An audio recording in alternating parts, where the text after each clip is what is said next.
ಶ್ರೀ ಗುರುಭ್ಯೋ ನಮಃ. ಹರಿ ಓಂ. ಶ್ರಿಯಪ್ಪತ್ತೇ ನಿತ್ಯ ಗಣಿತ ಗುಣಮಾಣಿಕ್ಯ ವಿಶದ ಪ್ರಭಾಜಾಲೋಲ್ಲಾಸೋಪಹತ ಸಕಲಾವದ್ಯತಮಸೆ ಜಗಜ್ಜನ್ಮಸ್ಥೇಮ ಪ್ರಳಯ ರಚನಾಶೀಲವಪುಷೇ ನಮೋ ಶೇಷಾಂನಾಯ ಸ್ಮೃತಿಹೃದಯದೀಪ್ತಾಯ ಹರಯೇ येन प्रादुरभावि भूमिवनजे व्यस्तारिगो सन्ततिः प्रबोधिश्रुतिपङ्कजं करुणया प्राकाशीतत्वं परम् ध्वन्तं ध्वंसमनायि साधुनिकरश्चाकारि सनमार्गगः तेन व्यास दिवाकरेण सततं मात्याजि मे मानसम् व्याप्तिर्यस्य निजे निजेन महसा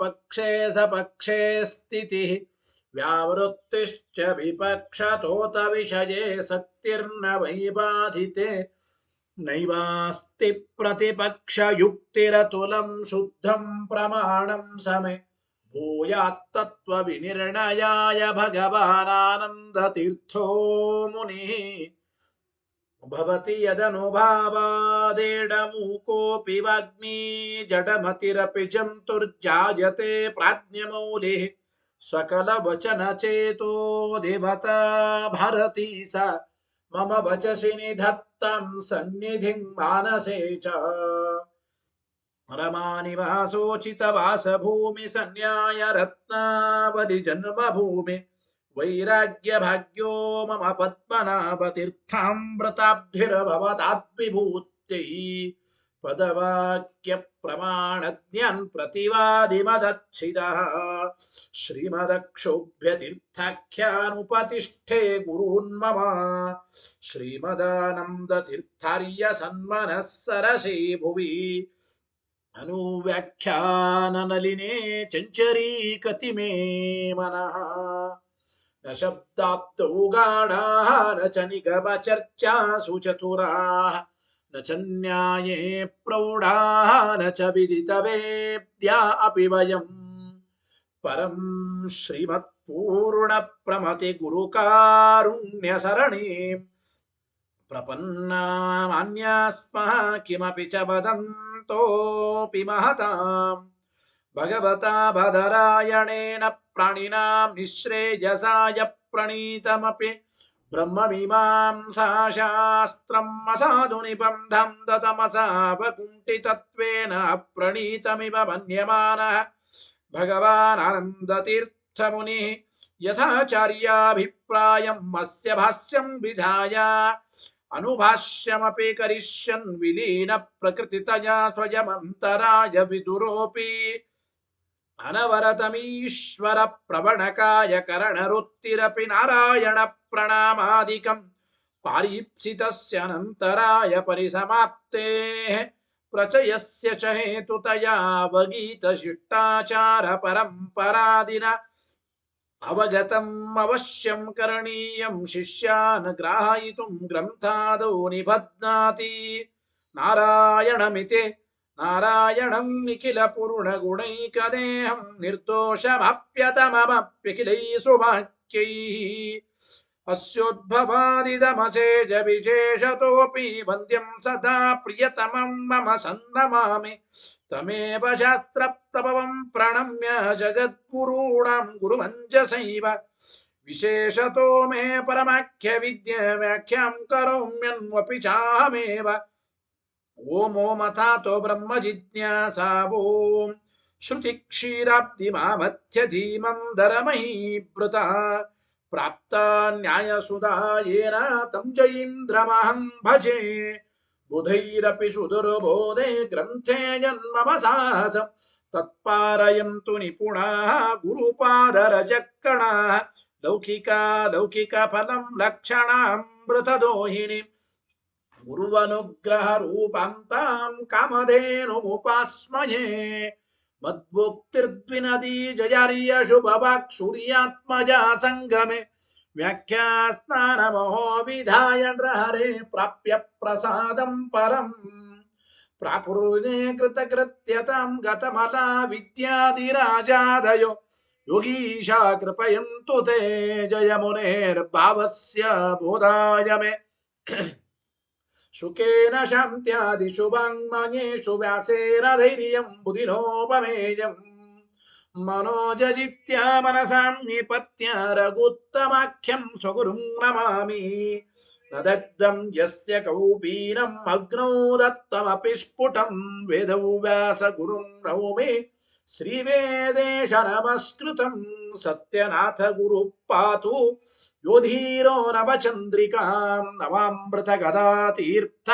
ताण्डवानि व्यशीकृपथ आरूढः सहसा यतीन्द्रपदवीं गत्वा च वाराणसी तत्रत्यान् कुमतप्रचारनिरतानद्वैतदिग्धं तिरः प्रौढार्थे वचने सुयुक्तिखचितैः सम्भीषयन्मोदयन् सत्यध्यानसुकेसरी विजयते पादाशितः श्रीपतेः प्रावोचद्योतिकं न्यायसुधावाक्यार्थचन्द्रिकाम् सत्य प्रज्ञ गुरुर्दद्यात् प्रज्ञां वैदान्तिकीं सदा बन्धुस्त्वं गुरुरिष्टदैवतमिति त्वत्पादपङ्केरुह प्राप्तं मां परिपालयेति सततं याचे निबद्धाञ्जलिः चित्तं मद्गुणदोषचिन्तनविदो नूनं मनाक्मा कृताः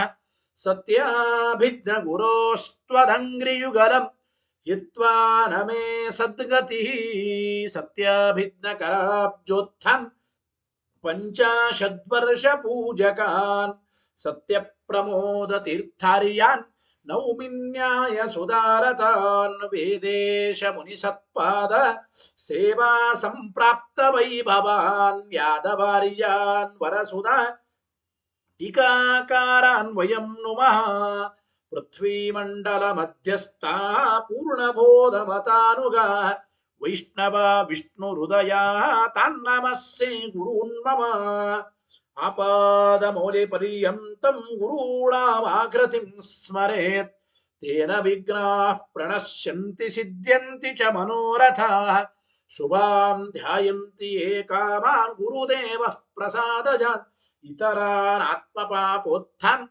तेषां विद्या फलिष्यति यैरहं शुकवत् सम्यक् शिक्षितोऽस्मि कृपालुभिः श्रीमत्सत्यात्मतीर्थार्यान् वन्दे विद्या गुरून् मम मूलरामपदासक्तं स्वर्णमण्टपकारिणं गुरुस्मरणकर्तारं वन्दे सत्यात्मयोगिनं स्वस्त्यस्तु सतामखिल सन्मङ्गलानि भवन्तु ಶ್ರೀ ಗುರುಭ್ಯೋ ನಮಃ ಹರಿ ಓಂ. ಶಬ್ದ ಇದು ಪ್ರಮಾಣ ಅಲ್ಲ. ಯಾಕೆ? ಶಬ್ದಕ್ಕೆ ಯಾವುದೇ ವಿಧವಾದ ವಿಷಯವೇ ಇಲ್ಲ ಅಂತ ಪೂರ್ವ ಪಕ್ಷಿಗಳು ಹೇಳಿದರೆ ಆ ವಿಚಾರವನ್ನು ಕೂಡ ಇವತ್ತಿನ ಪಾಠದಲ್ಲಿ ನಿರಾಕರಣೆ ಮಾಡ್ತಾ ಇದ್ದಾರೆ.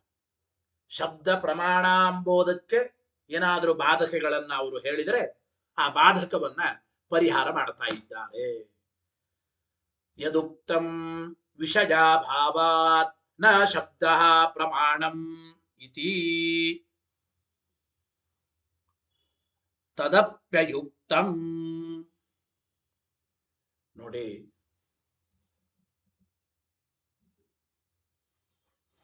ಏನು ಅಂತಂದ್ರೆ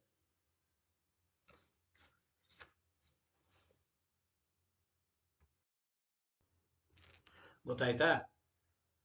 ವಿಷಯ ಇಲ್ಲದೆ ಇದ್ದದ್ದರಿಂದ ಶಬ್ದ ಪ್ರಮಾಣ ಅಂತಂದ್ರೆ ಹಾಗಿಲ್ಲ, ಶಬ್ದಕ್ಕೆ ವಿಷಯ ಇದೆ ಅಂತ ತಿಳಿಸಿಕೊಟ್ರು. ಅನುಮಾನದಿಂದಲೂ ತಿಳಿಯದೇ ಇರತಕ್ಕಂತಹ ಧರ್ಮ, ಅಧರ್ಮ, ಪರಮಾತ್ಮ ಮೊದಲಾದ ವಿಷಯಗಳು ಶಬ್ದಕ್ಕೆ ಗೋಚರವಾಗುತ್ತವೆ. ಆದ್ದರಿಂದ ಶಬ್ದ ಇದು ಪ್ರತ್ಯೇಕವಾಗಿ ಪ್ರಮಾಣ ಅಂತ ಹೇಳಿದರು. ಇವತ್ತಿನ ಪಾಠ ತಥಾಪಿ. ಇದಾದ ಮೇಲೆ ಮತ್ತೆ ಪ್ರಶ್ನೆ ಬರುತ್ತದೆ. ಏನು ಅಂತಂದ್ರೆ, ಚಕ್ಷುರಾದೀನ ಪ್ರತ್ಯಕ್ಷತ್ವವತ ಶಬ್ದ ಅನುಮಾನಯೋ ಏಕಜಾತೀಯತ್ವಂ ಸ್ಯಾತ್ ಇತಿ ಚೇತ್. ಯಾರಾದರೂ ಹೀಗೆ ಪ್ರಶ್ನೆ ಮಾಡಬಹುದು ನೋಡಿ, ಚಕ್ಷುರೇಂದ್ರಿಯ, ಶ್ರೋತ್ರೇಂದ್ರಿಯ, ತ್ವಗೀಂದ್ರಿಯ, ರಸನೇಂದ್ರಿಯ, ಘ್ರಾಣೇಂದ್ರಿಯ, ಹೀಗೆ ಪಂಚ ಇಂದ್ರಿಯಗಳಿವೆ. ಇವೆಲ್ಲ ಪ್ರತ್ಯಕ್ಷವಾದ ಇಂದ್ರಿಯಗಳು. ಚಕ್ಷುರಿಂದ್ರಿಯ, ಶ್ರೋತ್ರೇಂದ್ರಿಯ ಮೊದಲಾದ ಈ ಇಂದ್ರಿಯಗಳಿಗೆ ಒಂದು ಸಾಮಾನ್ಯ ಧರ್ಮ ಇದೆ, ಏಕಜಾತೀಯತ್ವ ಅಂತ ಕರೀತಾರೆ. ಯಾವುದು? ಅದು ಪ್ರತ್ಯಕ್ಷತ್ವ. ಅಂದ್ರೆ ಇವೆಲ್ಲವೂ ಕೂಡ ಪ್ರತ್ಯಕ್ಷವಾದ ಇಂದ್ರಿಯ. ಚಕ್ಷುರಿಂದ್ರಿಯ, ಶ್ರೋತ್ರೇಂದ್ರಿಯ, ರಸನೇಂದ್ರಿಯ, ಘ್ರಾಣೇಂದ್ರಿಯ, ತ್ವಗೀಂದ್ರಿಯ ಎಲ್ಲ ಕಡೆಗೂ ಇರೋದೇನು? ಒಂದು ಸಾಮಾನ್ಯವಾದ ಧರ್ಮ, ಪ್ರತ್ಯಕ್ಷತ್ವ, ಏಕಜಾತೀಯತ್ವ ಅಂತ ಕರೀತಾರೆ ಅದನ್ನೇ ಸಂಸ್ಕೃತದಲ್ಲಿ. ಅಂದ್ರೆ ತ್ವಗೀಂದ್ರಿಯ ಪ್ರತ್ಯಕ್ಷ, ರಸನೇಂದ್ರಿಯ ಪ್ರತ್ಯಕ್ಷ, ಚಕ್ಷುರಿಂದ್ರಿಯ ಪ್ರತ್ಯಕ್ಷ, ಘ್ರಾಣೇಂದ್ರಿಯ ಪ್ರತ್ಯಕ್ಷ, ಶ್ರೋತ್ರೇಂದ್ರಿಯ ಪ್ರತ್ಯಕ್ಷ ಅಂತ ಅಂತಾರೋ ಇಲ್ಲ, ಎಲ್ಲ ಕಡೆಗೂ ಪ್ರತ್ಯಕ್ಷತ್ವ ಅಂಬೋದು ಒಂದೇ ಜಾತಿ ಇದೆ ನೋಡಿ. ಚಕ್ಷುರಾದೀನ, ಚಕ್ಷುರಿಂದ್ರಿಯ ಮೊದಲಾದವುಗಳಿಗೆ ಪ್ರತ್ಯಕ್ಷತ್ವ ಎಂಬ ಏಕಜಾತೀಯತ್ವ ಇದ್ದಂತೆ, ಹಾಗೆ ಶಬ್ದ ಅನುಮಾನಗಳಿಗೂ ಕೂಡ ಏಕಜಾತೀಯತ್ವವನ್ನು ಹೇಳೋಣ ಹಾಗಾದ್ರೆ. ಯಾಕೆ ಅಂದ್ರೆ ಅನುಮಾನವು ಪರೋಕ್ಷವಾದ ವಿಷಯವನ್ನು ತಿಳಿಸಿಕೊಡುತ್ತದೆ, ಶಬ್ದವೂ ಕೂಡ ಪರೋಕ್ಷವಾದ ವಿಷಯವನ್ನೇ ತಿಳಿಸಿಕೊಡುತ್ತದೆ ಅಂತ ಹೇಳಿ ಪರೋಕ್ಷ ವಸ್ತು ವಿಷಯಕತ್ವ ಅಂಬೋದು ಒಂದೇ ಧರ್ಮ, ಏಕಜಾತೀಯತ್ವ ಎರಡು ಕಡೆ ಹೇಳೋಣವಾ ಅಂತ ಪ್ರಶ್ನೆ. ಗೊತ್ತಾಯಿತೋ ಇಲ್ಲ? ಆದ್ದರಿಂದ ಅಂದ್ರೆ ಪರೋಕ್ಷ ವಸ್ತು ವಿಷಯಕತ್ವ, ಅನುಮಾನವಾಗ್ಲಿ ಶಬ್ದವಾಗ್ಲಿ ಎರಡೂ ಕೂಡ ಪರೋಕ್ಷವಾದ ವಸ್ತುವನ್ನೇ ವಿಷೀಕರಿಸ್ತಾ ಇವೆ. ಪರೋಕ್ಷ ವಸ್ತು ವಿಷೀಕತ್ವ ಎಂಬ ಒಂದೇ ಜಾತಿ ಎರಡು ಕಡೆಗೂ ಶಬ್ದ ಅನುಮಾನಗಳಲ್ಲಿ. ಹಿಂಗ ಒಪ್ಪೋಣವಾ ಅಂತಂದ್ರೆ ಅದಕ್ಕೆ ಟೀಕರಾಯರು ಪ್ರಶ್ನೆ ಮಾಡಿ ವಿಕಲ್ಪ ಮಾಡಿ ಅವರನ್ನು ನಿರಾಕರಣೆ ಮಾಡ್ತಾ ಇದ್ದಾರೆ. ಇತಿ ಚೇತ್ ನೋಡಿ, ತತ್ಕಿಂ ಸರ್ವಥಾ ಉತ ಯಥಾ ಕಥಂಚಿತ ಅಥ ಅನುಮಾನತ್ವೇನ. ಇಲ್ಲಿ ವಿಕಲ್ಪ ಮಾಡ್ತಾ ಇದ್ದಾರೆ. ಶಬ್ದ ಅನುಮಾನಗಳಲ್ಲಿ ಏಕಜಾತೀಯತ್ವ ಬರಲಿ ಅಂದ್ರೆ ಶಬ್ದ ಅನುಮಾನಗಳಲ್ಲಿ ಎರಡು ಕಡೆಗೂ ಸಮಾನವಾದ ಒಂದೇ ಜಾತಿ ಧರ್ಮ ಬರಲಿ ಅಂದ್ರೆ ಅಭಿಪ್ರಾಯ ಏನು? ಅಂದ್ರೆ ಸರ್ವಥಾ ಏಕಜಾತೀಯತ್ವ ಬರಲಿ ಅಂತ ಅಭಿಪ್ರಾಯನೋ, ಅಥವಾ ಯಥಾ ಕಥಂಚಿತ್ ಯಾವುದೋ ಒಂದು ರೀತಿಯ ಏಕಜಾತೀಯತ್ವ, ಶಬ್ದ ಅನುಮಾನಗಳಲ್ಲಿ ಯಾವುದೋ ಒಂದು ರೀತಿಯ ಏಕಜಾತೀಯತ್ವ ಇರಲಿ ಅಂತ ಅಭಿಪ್ರಾಯನೋ, ಅಥವಾ ಅನುಮಾನತ್ವೇನ, ಅನುಮಾನದಲ್ಲಿಯೂ ಅನುಮಾನತ್ವ ಎಂಬ ಜಾತಿ ಇದೆ, ಶಬ್ದದಲ್ಲಿಯೂ ಅನುಮಾನತ್ವ ಎಂಬ ಜಾತಿ, ಈ ರೀತಿ ಹೇಳ್ತೀರಾ ಅಂತ. ಅನುಮಾನತ್ವೇನ ಏಕಜಾತೀಯತ್ವ ಬರ್ಲಿ ಅಂತ ಅಭಿಪ್ರಾಯನ. ಶಬ್ದ ಅನುಮಾನಗಳಲ್ಲಿ ಏಕಜಾತೀಯತ್ವ ಬರಲಿ ಅಂತಂದ್ರೆ ಅಭಿಪ್ರಾಯ ಸರ್ವಥಾ ಏಕಜಾತೀಯತ್ವ, ಎರಡೂ ಒಂದೇ ರೀತಿಯ ಅಂದ್ರೆ ಧರ್ಮಗಳು ಉಳ್ಳದ್ದು. ಶಬ್ದ ಅನುಮಾನಗಳಲ್ಲಿ ಸರ್ವಥಾ ಏಕಜಾತೀಯತ್ವ ಇದೆ ಅಂತಂತೀರು. ಅಥವಾ ಕೇವಲ ಯಥಾ ಕಥಂಚಿತ್ ಯಾವುದೋ ಒಂದು ರೀತಿಯ ಅನುಮಾನದಲ್ಲಿರೋ ಧರ್ಮ ಶಬ್ದದಲ್ಲಿ, ಶಬ್ದದಲ್ಲಿರೋ ಧರ್ಮ ಅನುಮಾನದಲ್ಲಿ, ಯಾವುದೋ ಒಂದು ರೀತಿಯ ಏಕಜಾತೀಯತ್ವ ಇದೆ ಅಂತ ಅಭಿಪ್ರಾಯನ. ಅಥವಾ ಅನುಮಾನತ್ವ ಎಂಬ ಏಕಜಾತೀಯತ್ವ ಎರಡೂ ಕಡೆ ಇದೆ ಅಂತ ಹಿಂಗ ಅಭಿಪ್ರಾಯ ಹೇಳ್ತೀರಾ ಅಂತ ಪ್ರಶ್ನೆ ಮಾಡಿದರೆ ಇದಕ್ಕೆ ಸಮಾಧಾನವನ್ನು ಹೇಳ್ತಾ ಇದ್ದಾರೆ. ಹಾಗೆ ಹೇಳಲಿಕ್ಕೆ ಬರಲ್ಲ ಅಂದ್ರು. ಸರ್ವಥಾ ಏಕಜಾತೀಯತ್ವ ಶಬ್ದ ಮತ್ತು ಅನುಮಾನಗಳಲ್ಲಿ ಸರ್ವಥಾ ಏಕಜಾತೀಯತ್ವ ಬರಲಿ ಅಂತಂದ್ರೆ ಅದು ಸಾಧ್ಯ ಇಲ್ಲ ಅಂತ ಹೇಳ್ತಾ ಇದ್ದಾರೆ. ಯಾಕೆ? ಯಾವುದರಲ್ಲಿಯೂ ಕೂಡ ಸರ್ವಥಾ ಏಕಜಾತೀಯತ್ವ ಅಂಬೋದು ಬರೋದೇ ಇಲ್ರಿ. ಯಾತಕ್ಕೆ ನೋಡಿ, ದೃಷ್ಟಾಂತವಾದ ಚಕ್ಷುರಿಂದ್ರಿಯ ಮೊದಲಾದವುಗಳಲ್ಲಿಯೂ ಕೂಡ ಏಕಜಾತೀಯತ್ವ, ಸರ್ವಥಾ ಏಕಜಾತೀಯತ್ವ ಇಲ್ಲವೇ ಇಲ್ಲ. ಚಕ್ಷುರಿಂದ್ರಿಯ, ಶ್ರೋತ್ರೇಂದ್ರಿಯ, ತ್ವಗೀಂದ್ರಿಯ, ರಸನೇಂದ್ರಿಯ, ಘ್ರಾಣೇಂದ್ರಿಯ ಎಲ್ಲ ಕಡೆಗೂ ಸಾಮಾನ್ಯವಾದ ಪ್ರತ್ಯಕ್ಷತ್ವ ಎಂಬ ಏಕಜಾತೀಯತ್ವ ಇರಬಹುದು. ಆದರೆ ಸರ್ವಥಾ ಏಕಜಾತೀಯತ್ವ ಎಲ್ಲ ಕಡೆಗೂ ಸರ್ವಥಾ ಒಂದೇ ರೀತಿಯ ಜಾತಿ 5 ಇಂದ್ರಿಯಗಳಲ್ಲೂ ಇರುತ್ತದೆ, ಇದು ಸಾಧ್ಯ ಇಲ್ಲ. ಯಾತಕ್ಕೆ? ಸರ್ವಥಾ ಏಕಜಾತೀಯತ್ವ ಚಕ್ಷು ಇಂದ್ರಿಯ ಮೊದಲಾದವುಗಳಲ್ಲಿಯೂ ಇಲ್ಲ. ಯಾಕೆ ನೋಡಿ, ಚಕ್ಷುರಿಂದ್ರಿಯದಲ್ಲಿ ಚಕ್ಷುಸ್ತ್ವ ಇದೆ, ಶ್ರೋತ್ರೇಂದ್ರಿಯದಲ್ಲಿ ಶ್ರೋತ್ರತ್ವ ಇದೆ, ಘ್ರಾಣೇಂದ್ರಿಯದಲ್ಲಿ ಘ್ರಾಣತ್ವ ಇದೆ, ತ್ವಗೀಂದ್ರಿಯದಲ್ಲಿ ಗೊತ್ತಾಯ್ತಲ್ಲ ತ್ವಕ್ತ್ವ ಅಂತ ಕರೀತೇವೆ, ರಸನೇಂದ್ರಿಯದಲ್ಲಿ ರಸತ್ವ, ಅವುಗಳದೇ ಆದ ಒಂದು ಸ್ಪೆಷಲ್ ಆದ ಬೇರೆ ಧರ್ಮಗಳು ಅಲ್ಲಿ ಉಂಟು. ಸರ್ವಥಾ ಏಕಜಾತೀಯತ್ವ ಅಂದ್ರೆ ಸರ್ವಥಾ ಒಂದೇ ರೀತಿಯ ಜಾತಿ 5 ಇಂದ್ರಿಯಗಳಲ್ಲಿ ಇರಬೇಕು ಅಂತ ಅನ್ಬೇಕು. ಹಂಗೆ ಎಲ್ಲಿಯೂ ಇರೋದೇ ಇಲ್ಲ. ಸರ್ವಥಾ ಏಕಜಾತೀಯತ್ವ ಎಂಬುದು ದೃಷ್ಟಾಂತವಾದ ಚಕ್ಷುರಿಂದ್ರಿಯ ಮೊದಲಾದವುಗಳಲ್ಲಿಯೂ ಕೂಡ ಇಲ್ಲ. ಆದ್ದರಿಂದ ಶಬ್ದ ಅನುಮಾನಗಳಲ್ಲಿಯೂ ಕೂಡ ಸರ್ವಥಾ ಏಕಜಾತೀಯತ್ವ ಬರಲಿ ಅಂದ್ರೆ ಅದು ಸಾಧ್ಯ ಇಲ್ಲ. ಗೊತ್ತಾಯ್ತೋ ಇಲ್ಲ? ಅದು ಸರ್ವಥಾ ಸಾಧ್ಯ ಇಲ್ಲ ಎಂಬ ಮಾತನ್ನು ಹೇಳ್ತಾ ಇದ್ದ. ಚಕ್ಷುರಿಂದ್ರಿಯ ಮೊದಲಾದವುಗಳಲ್ಲಿ ಪ್ರತ್ಯಕ್ಷತ್ವೇನ ಏಕಜಾತೀಯತ್ವ ಬಂದರೂ ಯಾವ ರೀತಿ ಸರ್ವಥಾ ಏಕಜಾತೀಯತ್ವ ಬರಲ್ಲ. ಯಾಕೆ? ಚಾಕ್ಷುಷತ್ವ ಮೊದಲಾದ ಭಿನ್ನ ಜಾತೀಯತ್ವನೇ ಆ 5 ಇಂದ್ರಿಯಗಳಲ್ಲಿಯೂ ಇದೆ. ಹಾಗೆ ಶಬ್ದ ಅನುಮಾನಗಳಲ್ಲಿಯೂ ಕೂಡ ಸಾಮಾನ್ಯವಾಗಿ ಪರೋಕ್ಷ ವಸ್ತು ವಿಷಯಕತ್ವ ಬರಬಹುದು. ಸರ್ವಥಾ ಏಕಜಾತೀಯತ್ವ ಎಂಬುದು ಅಲ್ಲಿಯೂ ಬರೋದಿಲ್ಲ. ನಾದ್ಯ ಚಕ್ಷುರಾದವು ಅಪಿ ಅಭಾವ, ಚಕ್ಷುರಿಂದ್ರಿಯ ಮೊದಲಾದವುಗಳಲ್ಲಿಯೂ ಕೂಡ ಅದು ಬರೋದಿಲ್ಲ ಎಂಬ ಮಾತನ್ನು ಹೇಳ್ತಾ ಇದ್ದಾರೆ. ಸರ್ವಥಾ ಏಕಜಾತೀಯತ್ವ ಚಕ್ಷುರಿಂದ್ರಿಯಾದಿಗಳಲ್ಲಿಯೂ ಬರಲ್ಲ. ಇನ್ನ ದ್ವಿತೀಯ ಇಷ್ಟಾಪಾದನಾದ, ಎರಡನೇದ್ದು ಯಥಾ ಕಥಂಚಿತ್ ಏಕಜಾತೀಯತ್ವ. ಯಾವುದೋ ಒಂದು ರೀತಿಯ ಒಂದೇ ಜಾತಿ ಎರಡು ಕಡೆನೂ ಬಂದರೆ ಆಯಿತು. ಯಥಾ ಕಥಂಚಿತ್ ಏಕಜಾತೀಯತ್ವ ಹೇಳ್ತೇನೆ ಶಬ್ದ ಅನುಮಾನಗಳಲ್ಲಿ ಅಂದ್ರೆ ಯಥಾ ಕಥಂಚಿತ್ ಯಾವುದೋ ಒಂದು ರೀತಿ ಏಕಜಾತೀಯತ್ವ ನಾವು ಒಪ್ಪಿದ್ದೇವೆ. ಚಕ್ಷುರಿಂದ್ರಿಯಾದಿಗಳಲ್ಲಿ ಪ್ರತ್ಯಕ್ಷತ್ವ ಎಂಬ ಒಂದು ಯಾವುದೋ ಒಂದು ರೀತಿ ಏಕಜಾತೀಯತ್ವ ಹೇಗಿದೆ, ಹಾಗೆ ಶಬ್ದ ಅನುಮಾನಗಳಲ್ಲಿಯೂ ಕೂಡ ಯಥಾ ಕಥಂಚಿತ್ ಯಾವುದೋ ಒಂದು ರೀತಿಯ ಏಕಜಾತೀಯತ್ವ ಹೇಳೋದಾದ್ರೆ ಹೇಳ್ಕೊಡ್ರೆ, ನಮಗೇನು ತೊಂದರೆ ಇಲ್ಲ. ಪರೋಕ್ಷ ವಸ್ತು ವಿಷಯಕತ್ವ, ಅನುಮಾನದಿಂದಲೂ ಪರೋಕ್ಷ ವಸ್ತು ತಿಳಿಯುತ್ತದೆ, ಶಬ್ದದಿಂದಲೂ ಪರೋಕ್ಷ ವಸ್ತು ತಿಳಿಯುತ್ತದೆ. ಈ ರೀತಿ ಸಾಮಾನ್ಯವಾದ ಯಥಾ ಕಥಂಚಿತ್ ಯಾವುದೋ ಒಂದು ಏಕಜಾತೀಯತ್ವ ಶಬ್ದ ಅನುಮಾನಗಳಲ್ಲಿ ಬರಲಿ ಅಂದ್ರೆ ಬರಲಿ, ಅದಕ್ಕೇನು ಸಮಸ್ಯೆ ಇಲ್ಲ. ಅದು ಇಷ್ಟಾಪಾದನ ಅಂದ್ರು. ನ ದ್ವಿತೀಯ ಇಷ್ಟಾಪಾದನಾತ್ ನ ತೃತೀಯ ಇಲ್ಲ. ಶಬ್ದ ಅನುಮಾನಗಳಲ್ಲಿ ಅನುಮಾನತ್ವ ಎಂಬುದು ಒಂದೇ ಜಾತಿ ಇದೆ ಅಂತಂತೀವಿ. ಅನುಮಾನತ್ವ ಎಂಬುದು ಏಕಜಾತೀಯತ್ವ ಬರಲಿ. ಅನುಮಾನತ್ವ ಎಂಬ ಒಂದೇ ಜಾತಿ ಶಬ್ದ ಅನುಮಾನಗಳಲ್ಲಿ ಎರಡು ಕಡೆಗೂ ಬರಲಿ ಅಂದ್ರೆ ಅದು ಹೇಳಲಿಕ್ಕೆ ಬರಲ್ಲ. ಇದು ಸರಿಯಲ್ಲ. ಯಾಕೆ ನೋಡಿ, ನ ತೃತೀಯ ವೈಲಕ್ಷಣ್ಯಸ್ಯಾಪಿ ವಕ್ಷಮಾಣತ್ವ. ಟೀಕಾಕೃತ್ಪಾದರು ಹೇಳ್ತಾ ಇದ್ದ ಶಬ್ದ ಅನುಮಾನಗಳಲ್ಲಿ ಅವಶ್ಯವಾಗಿ ವೈಲಕ್ಷಣ್ಯ ಇದೆ ಎಂಬುದನ್ನ ನಾವು ಮುಂದೆ ಸ್ಪಷ್ಟವಾಗಿ ಹೇಳ್ತಾ ಇದ್ದೇವೆ ಎಂಬ ಮಾತನ್ನು ಹೇಳ್ತಾ ಇದ್ದಾರೆ. ಯುಕ್ತಿಪಾದದಲ್ಲಿ ಶಬ್ದ ಅನುಮಾನಗಳಿಗೆ ವಿಶೇಷವಾದ ವೈಲಕ್ಷಣ್ಯವನ್ನ ನಾವು ಸಮರ್ಥನೆ ಮಾಡ್ತಾ ಇದ್ದೇವೆ. ಯಾಕೆ ನೋಡಿ, ಅನುಮಾನಕ್ಕೆ ವ್ಯಾಪ್ತಿ ಪಕ್ಷಧರ್ಮತಾ ಜ್ಞಾನ ಬೇಕ್ರಿ. ವ್ಯಾಪ್ತಿ ಪಕ್ಷಧರ್ಮತಾ ಜ್ಞಾನದಿಂದ ಕೂಡಿದ ಅನುಮಾನವೇ ಸಾಧ್ಯವನ್ನು ಸಾಧನ ಮಾಡಿ ಕೊಡುತ್ತದೆ. ಆದರೆ ಶಬ್ದದಿಂದ ಜ್ಞಾನ ಬರಬೇಕಾದ್ರೆ, ಶಬ್ದದಿಂದ ವಸ್ತುವಿನ ಜ್ಞಾನ ಬರಬೇಕಾದ್ರೆ ವ್ಯಾಪ್ತಿ ಪಕ್ಷಧರ್ಮತಾ ಇವುಗಳ ಜ್ಞಾನ ಬೇಕು ಅಂತ ಏನಿಲ್ಲ. ಆದ್ದರಿಂದ ಅನುಮಾನತ್ವ ಎಂಬ ಜಾತಿ ಅನುಮಾನದಲ್ಲಿ ಇರಬಹುದೇ ಹೊರತು ಶಬ್ದದಲ್ಲಿ ಇರಲಿಕ್ಕೆ ಸಾಧ್ಯವಿಲ್ಲ.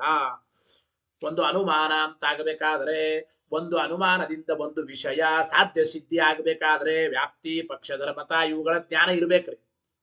ವ್ಯಾಪ್ತಿಯ ಸ್ಮರಣೆನೂ ಬರಬೇಕು. ಇದೆಲ್ಲ ಅನುಮಾನಕ್ಕೆ ಬೇಕಾದ ಅಂಗಗಳು. ಆದರೆ ಶಬ್ದಗಳಿಂದ ಪದಾರ್ಥ ಜ್ಞಾನ ಆಗಬೇಕಾದ್ರೆ ವ್ಯಾಪ್ತಿ ಪಕ್ಷಧರ್ಮತಾ ಇವುಗಳ ಜ್ಞಾನ ಬೇಕು ಅಂತ ಏನಿಲ್ಲ. ಅದನ್ನ ಹೇಳ್ತಾ ಇದ್ದಾರೆ ನೋಡಿ. ಕಿಂಚ ಏವಂ, ಆದ್ದರಿಂದ ವೈಲಕ್ಷಣ್ಯ ಇದೆ. ಶಬ್ದದಿಂದ ಪದಾರ್ಥವನ್ನು ತಿಳಿಯುವ ಕ್ರಮನೇ ಬೇರೆ, ಅನುಮಾನದಿಂದ ಪದಾರ್ಥವನ್ನು ತಿಳಿಯುವ ಕ್ರಮನೇ ಬೇರೆ. ವೈಲಕ್ಷಣ್ಯ ಇದೆ ಅಂತ ಅಭಿಪ್ರಾಯ. ಅಷ್ಟು ಮುಗಿಸಿಬಿಟ್ರು. ಇದಾದ್ಮೇಲೆ ಕಿಂಚ ಇದೇ ರೀತಿ ಕಿಂಚ ಏವಂ ವಿಷಯ ವಿಕಲ್ಪೇನ ಶಬ್ದ ನಿರಾಕರಣೆ ಶಬ್ದಮುಪಾದಾಯ ಅಪಾಕುರ್ವಂತಂ ಪ್ರತಿ ಕಿಂ ವಕ್ತವ್ಯಂ. ಶಬ್ದಕ್ಕೆ ಯಾವುದು ವಿಷಯ ಅಂತ ಇಟ್ಟುಕೊಂಡು ಶಬ್ದಕ್ಕೆ ಪರೋಕ್ಷವಾದದ್ದು ವಿಷಯವಾಗಲ್ಲ, ಅಪರೋಕ್ಷವಾದದ್ದು ವಿಷಯವಾಗಲ್ಲ. ಹಿಂಗ ನೀವು ಶಬ್ದಕ್ಕೆ ಪ್ರಾಮಾಣ್ಯವನ್ನು ನಿರಾಕರಣೆ ಮಾಡೋದಾದ್ರೆ ಅನುಮಾನಕ್ಕೂ ಕೂಡ ಪ್ರಾಮಾಣ್ಯ ಹೇಳಲಿಕ್ಕೆ ಬರೋದಿಲ್ಲ ಎಂಬುವ ಪರಿಸ್ಥಿತಿ ಬರುತ್ತದೆ ಅಂತ ತಿಳಿಸಿಕೊಡ್ತಾರೆ. ಅನುಮಾನಕ್ಕೂ ಕೂಡ ಬರೋದಿಲ್ಲ ಎಂಬುವ ಪರಿಸ್ಥಿತಿ ಬರುತ್ತದೆ. ಈಗ ನೋಡಿ, ನೀವೇನಂದ್ರಿ ಶಬ್ದ ಪ್ರಮಾಣ ಅಲ್ಲ. ಯಾಕೆ? ಶಬ್ದಕ್ಕೆ ವಿಷಯವೇ ಇಲ್ಲ. ಪರೋಕ್ಷ ಅಪರೋಕ್ಷ ಎರಡು ವಿಷಯಗಳು ಇರಬೇಕು ಶಬ್ದಕ್ಕೆ. ಅಪರೋಕ್ಷವಾದ ವಿಷಯ ಪ್ರತ್ಯಕ್ಷಾದಿಗಳಿಂದ ತೋರುತ್ತದೆ, ಪರೋಕ್ಷವಾದ ವಿಷಯ ಅನುಮಾನದಿಂದ ತೋರುತ್ತದೆ. ಶಬ್ದದಿಂದ ತಿಳಿಯಲ್ಪಡಬೇಕಾದ ವಿಷಯ ಅಂಬೋದಿಲ್ಲವೇ ಇಲ್ಲ. ವಿಷಯಾಭಾವಾತ್ ಶಬ್ದ ಅಪ್ರಮಾಣ. ವಿಷಯವನ್ನ ವಿಕಲ್ಪ ಮಾಡಿಕೊಂಡು ಶಬ್ದಕ್ಕೆ ಯಾವುದು ವಿಷಯ, ಪರೋಕ್ಷವಾದದ್ದು ವಿಷಯನೋ ಅಪರೋಕ್ಷವಾದದ್ದು ವಿಷಯನೋ ಇತಿ ಏವಂ ವಿಷಯ ವಿಕಲ್ಪೇನ ಶಬ್ದ ನಿರಾಕರಣೆ. ಆವಾಗ ನಾವು ಹೇಳಬಹುದು ಅನುಮಾನವು ಪ್ರಮಾಣವಲ್ಲ. ಜಾತಕ್ಕೆ ಅನುಮಾನಕ್ಕೆ ಯಾವುದು ವಿಷಯವಿಲ್ಲ. ಅನುಮಾನಕ್ಕೆ ಯಾವುದು ವಿಷಯ ಅನ್ನಬೇಕು?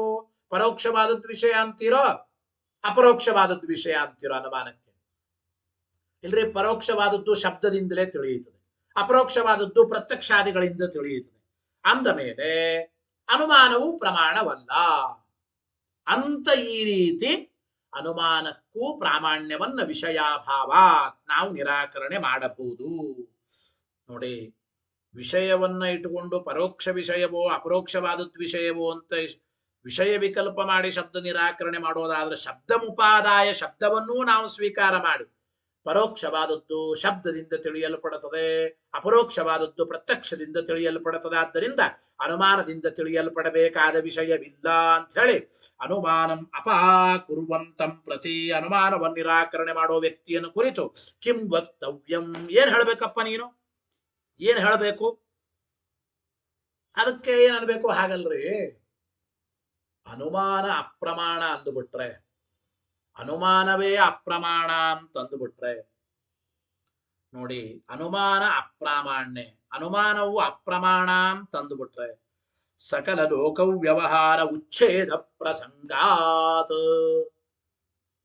ಅನುಮಾನವೇ ಅಪ್ರಮಾಣ ಅಂದುಬಿಟ್ರೆ ಜಗತ್ತಿನಲ್ಲಿ ಅನೇಕ ವ್ಯವಹಾರಗಳನ್ನ ಅನುಮಾನದ ಮೂಲಕ ಮಾಡಿದ್ದಾರೆ.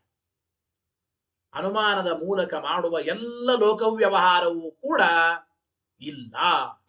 ಅನುಮಾನ ಮೂಲಕ ಮಾಡುವ ಎಲ್ಲ ಲೋಕ ವ್ಯವಹಾರವೂ ಕೂಡ ನಡೆಯದೇ ಹೋಗಬೇಕಾಗುತ್ತದೆ. ಸಕಲ ಲೋಕ ವ್ಯವಹಾರ ನಾಶವಾಗಬೇಕಾಗುತ್ತದೆ ಅನುಮಾನಕ್ಕೆ ಅಪ್ರಾಮಾಣ್ಯ ಒಪ್ಪಿದರೆ ಅಂತ ಅನ್ಬೇಕು ನೀವು. ಅನುಮಾನ ಅಪ್ರಾಮಾಣ್ಯ ಸಕಲ ಲೋಕ ವ್ಯವಹಾರ ಉಚ್ಛೇದ ಪ್ರಸಂಗಾತ್ ಈಗ ಅನ್ಬೇಕು ನೀವು. ಅದಕ್ಕೆ ಇನ್ನೊಂದು ಏನಪ್ಪಾ ಅಂತಂದ್ರೆ ನೋಡಿ, ಶಬ್ದದಿಂದಲೂ ತಿಳಿಯದೇ ಇರತಕ್ಕಂತಹ ಕೆಲವು ವಿಷಯಗಳು ಅನುಮಾನದಿಂದ ವೇದ್ಯವಾಗುತ್ತವೆ, ಅನುಮಾನದಿಂದ ವೇದ್ಯವಾಗುತ್ತವೆ ಅಂತ ನೀವು ಅನ್ನಬೇಕು. ಈಗ ನೋಡಿ, ಉದಾಹರಣೆಗೆ ಈಗ ಅನುಮಾನ ಪ್ರಮಾಣ ಅಂತ ಗುರುಗಳು ಶಿಷ್ಯನಿಗೆ ಹೇಳಬೇಕು ಅಂತ ಇಟ್ಕೊಳ್ಳಿ.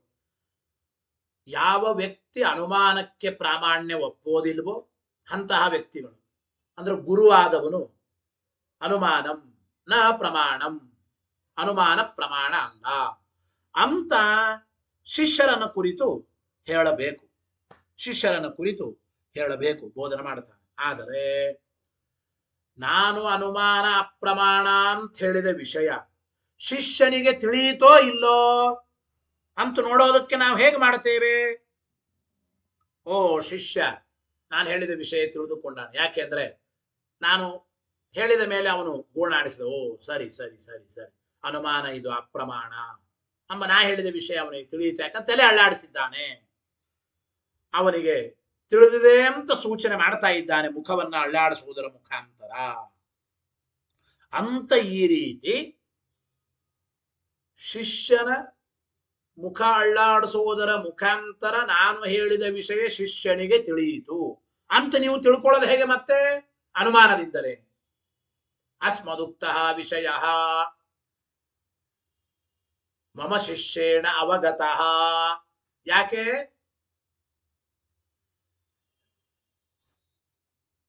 ಮುಖಾದಿಗಳನ್ನ ಅಳ್ಳಾಡಿಸೋದರಿಂದ ಅಂತ ಅನ್ನಬೇಕು. ಮುಖ ಮೊದಲಾದವುಗಳನ್ನ ದೇಹ, ಓ ಸ್ವಾಮಿ ನೀವು ಹೇಳಿದ್ ತಿಳಿಯಿತು, ಮುಖ ಅಳ್ಳಾಡಿಸ್ತ, ಗೊತ್ತಾಯಿತೋ ಇಲ್ಲ? ಅಂದ್ರೆ ಶಿರಃ ಕಂಪನಾತ್ ಸಂಸ್ಕೃತದಲ್ಲಿ ನಾವು ಮಾಡಬಹುದು ಹೇತುವನ್ನ. ನಾನು ಹೇಳಿದ ವಿಷಯ ಶಿಷ್ಯನಿಗೆ ತಿಳಿಯಿತು ಅಂತ ನೀವು ಹೇಗೆ ನಿರ್ಧಾರ ಮಾಡ್ಕೋಬೇಕು? ಅನುಮಾನದಿಂದಲೇ. ಮತ್ತೆ ನಾನು ಹೇಳಿದ ವಿಷಯ ಶಿಷ್ಯನಿಗೆ ತಿಳಿಯಿತು, ಯಾಕೆ ತಿಳಿಯಿತು ಅಂತಂದ್ರೆ ಅವನು ಮುಖ ಅಳ್ಳಾಡಿಸ್ತಾ ಇದ್ದಾನೆ, ಆದ್ದರಿಂದ ಅವನಿಗೆ ತಿಳಿಯಿತು ಅಂತ ಅನ್ಬೇಕು ನೀವು. ಗೊತ್ತಾಯಿತೋ ಇದು? ಆದ್ದರಿಂದ ಅನುಮಾನಕ್ಕೆ ಪ್ರಾಮಾಣ್ಯವನ್ನು ಒಪ್ಪದೇ ಹೋದರೆ, ಒಂದು ವೇಳೆ ಅನುಮಾನವೇ ಅಪ್ರಮಾಣ ಅಂದ್ರೆ ಜಗತ್ತಿನಲ್ಲಿ ಅನುಮಾನದ ಮೂಲಕವೇ ಬಹಳ ವಿಷಯಗಳನ್ನು ತಿಳಿಯುತ್ತೇವೆ. ಅನುಮಾನ ಮೂಲಕ ನಡೆಯುವ ಎಲ್ಲ ವ್ಯವಹಾರಗಳು ಕೂಡ ನಡೆಯದೇ ಹೋಗಬೇಕಾಗುತ್ತವೆ ಎಂಬ ಮಾತನ್ನು ಹೇಳ್ತಾ ಇದ್ದ. ಇದರ ಜೊತೆಗೆ ಇನ್ನೊಂದು ಮಾತು ಏನಪ್ಪಾ ಅಂತಂದ್ರೆ ನೋಡಿ, ಮನಸ್ಸಿನಲ್ಲಿದ್ದ ವಿಚಾರಗಳು, ಇನ್ನೊಬ್ಬರ ಮನಸ್ಸಿನಲ್ಲಿದ್ದ ವಿಚಾರ ಶಬ್ದದಿಂದಾಗಲಿ ಪ್ರತ್ಯಕ್ಷದಿಂದಾಗಲಿ ತಿಳಿಯೋದಿಲ್ಲ.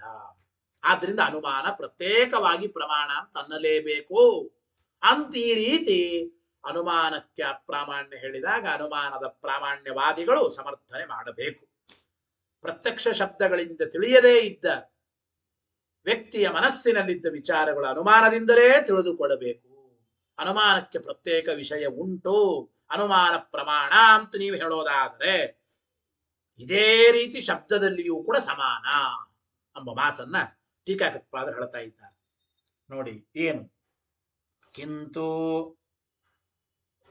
ಅಲ್ಲಿ ಹೇಳ್ತಾ ಇದ್ದಾರೆ, ಏನಪ್ಪಾ ಅಂದ್ರೆ ಪರಚಿತ್ತರುತ್ಯಾದ್ಯ ಸಂಕೀರ್ಣ ವಿಷಯ ದರ್ಶನಾತ್, ಇನ್ನೊಬ್ಬರ ಮನಸ್ಸಿನಲ್ಲಿರತಕ್ಕಂಥ ಅಸಂಕೀರ್ಣವಾದ ವಿಷಯ ಪದಾರ್ಥಗಳು ನಮಗೆ ತೋರಬೇಕು ಅಂದ್ರೆ ಪರೋಕ್ಷ ವಿಷಯತ್ವೇಪಿ ಶಬ್ದ, ಶಬ್ದವು ಪರೋಕ್ಷವಾದ ವಸ್ತುವನ್ನ ವಿಷೀಕರಿಸಬಹುದು. ಆದರೆ ಶಬ್ದಾತ್ ಭಿನ್ನಂ ತದಂಗೀಕರಣೀಯಂ, ಶಬ್ದದಿಂದ ಭಿನ್ನವಾದ ಇನ್ನೊಬ್ಬರ ಮನಸ್ಸಿನಲ್ಲಿರತಕ್ಕಂಥ ಅನೇಕ ವಿಚಾರಗಳನ್ನ ಅನುಮಾನ ವಿಷೀಕರಿಸ್ತದೆ. ಶಬ್ದದಿಂದ ಭಿನ್ನವಾದ ವಿಷಯಗಳು ಅನುಮಾನಕ್ಕೆ ಗೋಚರವಾಗುತ್ತವೆ ಎಂಬುದನ್ನು ಪ್ರತ್ಯೇಕವಾಗಿ ಒಪ್ಪಬೇಕು. ಶಬ್ದಾತ್ ಭಿನ್ನಂ ತದ್ ಅಂಗೀಕರಣೀಯಂ ಇತಿ ವಾಚ್ಯಂ, ಹಿಂಗೆ ಹೇಳಬೇಕು. ಅನುಮಾನಕ್ಕೆ ಪ್ರಾಮಾಣ್ಯ ಒಪ್ಪದೆ ಹೋದರೆ ಸರ್ವ ವ್ಯವಹಾರಗಳ ಭಂಗ ಮತ್ತು ಪ್ರತ್ಯಕ್ಷ ಶಬ್ದಕ್ಕೆ ವಿಷಯವಾಗದೇ ಇರತಕ್ಕಂಥ ಅನೇಕ ವಿಷಯಗಳು ಪರಚಿತ್ತ ವೃತ್ತೇ ಅಪ್ರತ್ಯಕ್ಷತ್ವಾತ್ ಅಂತ ಹೇಳ್ತಾರೆ. ಇನ್ನೊಬ್ಬರ ಮನಸ್ಸಿನಲ್ಲಿ ಇದ್ದ ವಿಚಾರಗಳನ್ನು ತಿಳಿದುಕೊಳ್ಳಬೇಕಾದ್ರೆ ಅನುಮಾನದ ಮುಖಾಂತರವೇ. ಶಬ್ದ ಪ್ರತ್ಯಕ್ಷಗಳಿಗೆ ಗೊತ್ತಾಗದೇ ಇರತಕ್ಕಂಥ ಪ್ರತ್ಯೇಕವಾದ ವಿಷಯಗಳು ಅನುಮಾನಕ್ಕೆ ಉಂಟು. ಆದ್ದರಿಂದ ಆ ಶಬ್ದದಿಂದ ಭಿನ್ನವಾದ ವಿಷಯಗಳನ್ನು ಅನುಮಾನ ತಿಳಿಸಿಕೊಡೋದ್ರಿಂದ ಅನುಮಾನವನ್ನ ಪ್ರತ್ಯೇಕವಾಗಿ ಪ್ರಮಾಣ ಅಂತ ಒಪ್ಪಲೇಬೇಕು. ಇತಿ ಚೇತ್ ಅಂದ್ರೆ ಸಮಮೇತತ್ ಶಬ್ದೇಪಿ, ಅದನ್ನ ಟೀಕಾಕೃತ್ಪಾದ ಹೇಳಿದರು. ಇದೇ ವಿಚಾರವೇ ಶಬ್ದದ ವಿಚಾರದಲ್ಲಿಯೂ ಕೂಡ ಸಮಾನ ಎಂಬ ಮಾತನ್ನು ಹೇಳ್ತಾ ಇದ್ದಾರೆ. ಇದೇ ಉತ್ತರವನ್ನ ಶಬ್ದದ ವಿಚಾರದಲ್ಲಿಯೂ ಕೂಡ ನಾವು ಹೇಳುತ್ತೇವೆ. ಹೌದು, ಅನುಮಾನ ಪರೋಕ್ಷವಾದ ವಸ್ತುವನ್ನು ತಿಳಿಸಿಕೊಡಬಹುದು. ಆದರೆ ಅನುಮಾನದಿಂದಲೂ ತಿಳಿಯಲ್ಪಡದೇ ಇರತಕ್ಕಂಥ ಧರ್ಮ ಅಧರ್ಮ ಸ್ವರ್ಗ ನರಕ ಪುಣ್ಯ ಪಾಪ ಪರಮಾತ್ಮ ಮೊದಲಾದ ಪರೋಕ್ಷವಾದ ವಿಷಯಗಳು ನಾವು ಕೂಡ ಶಬ್ದದಿಂದಲೇ ತಿಳಿಯಬೇಕು. ಅನುಮಾನ ತಿಳಿಸದೇ ಇರತಕ್ಕಂಥ ಅನೇಕ ವಿಷಯಗಳು ಪರೋಕ್ಷವಾದ ವಿಷಯಗಳನ್ನು ಶಬ್ದ ತಿಳಿಸಿಕೊಡುತ್ತದೆ.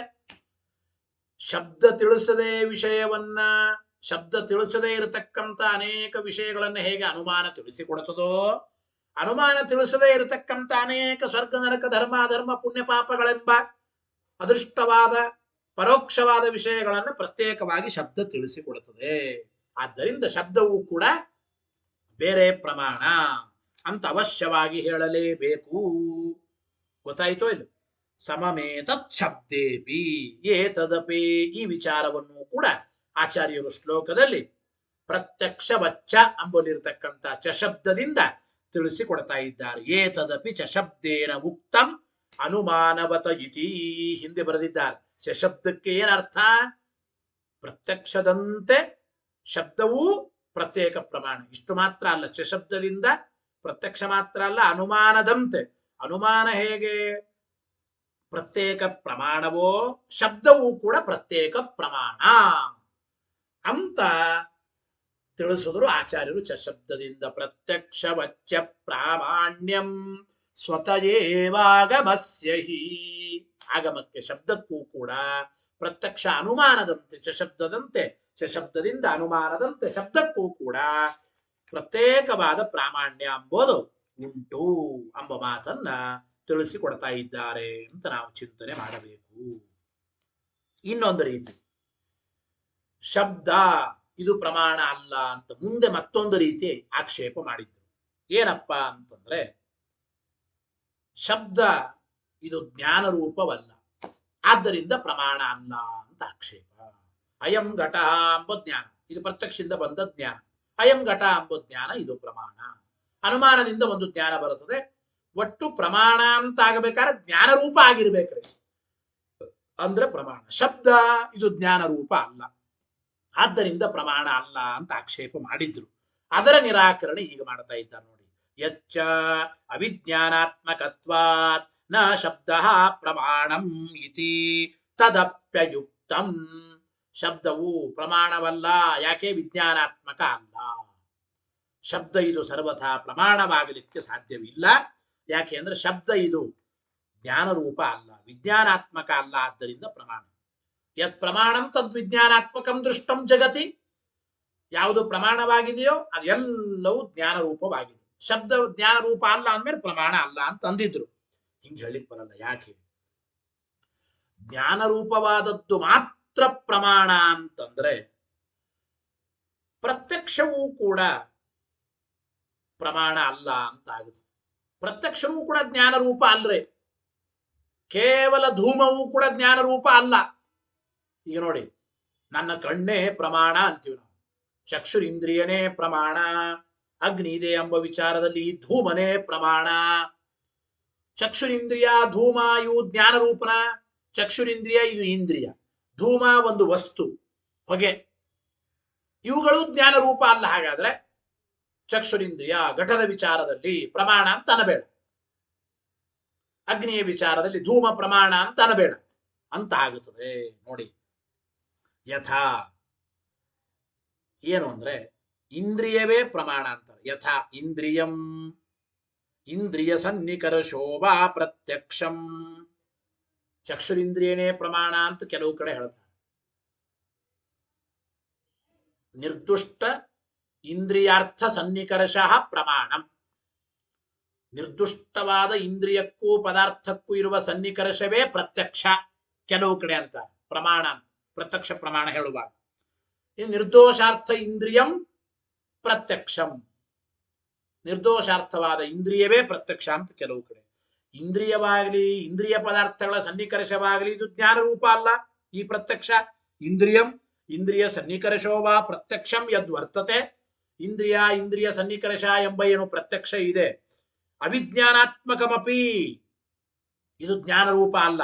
ಆದರೂ ಕೂಡ ವಿಜ್ಞಾನ ಕಾರಣತ್ವಾತ್ ಪ್ರಮಾಣಂ, ಇದು ಜ್ಞಾನಕ್ಕೆ ಕಾರಣ.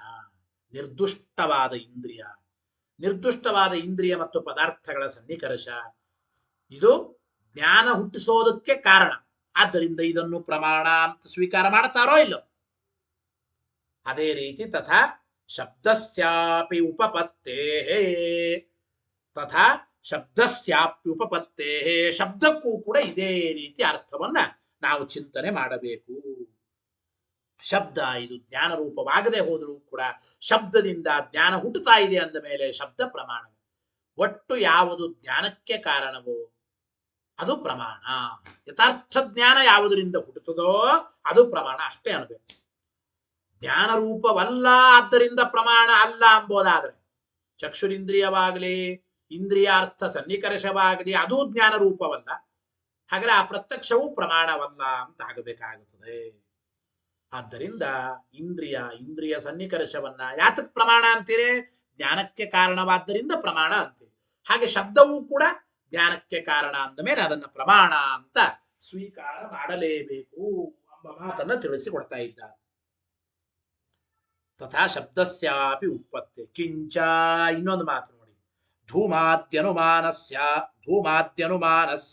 ಅವಿಜ್ಞಾನಾತ್ಮಕಸ್ಯಾಪಿ ಪ್ರಾಮಾಣ್ಯಂ ದೃಷ್ಟಂ ಇತಿ ಶಬ್ದಸ್ಯ ಕಥಂ ನ ಸ್ಯಾತ್. ಈಗ ಧೂಮ ಇದೆ, ಧೂಮದಿಂದ ಅಗ್ನಿಜ್ಞಾನ ಆಗುತ್ತದೆ.